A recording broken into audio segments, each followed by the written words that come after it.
મુલાકાત લીધી, શું કહેશો, કઈ રીતની સ્થિતિ હતી?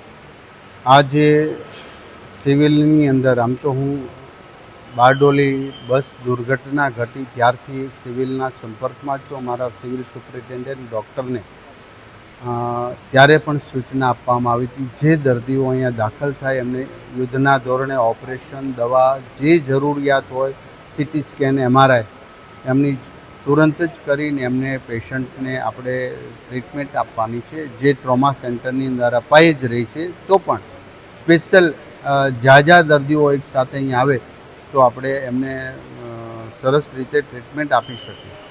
સાથ વ્યક્તિઓ એક સેકન્ડના ભાગની અંદર ત્યાં મૃત્યુ પામ્યા, એ દુઃખદ ઘટના છે. પરંતુ જેમને ઈજા થઈ એ સૌ 12 પેશન્ટ અત્યારે સેફ છે. કોઈને બીજો કોઈ પણ પ્રકારનો પ્રોબ્લેમ નથી. એમને ઓપરેશનની જરૂર હતી, એમને ઓપરેશન થઈ ચૂક્યા છે. બાકી જે મેડિકલ ભાષામાં 2 દિવસ પછી કે 4 દિવસ ઓપરેશન કરવાના હોય એ પણ થઈ જશે. એક પેશન્ટને પ્લાસ્ટિક સર્જરીની પણ જરૂર છે, એ પણ અહીંયા થઈ જશે. તમામ પેશન્ટના સગાવાલા મહારાષ્ટ્ર અને ગુજરાતમાં જ્યાં રહેતા હોય બધા જ અહીંયા આવી ચૂક્યા છે.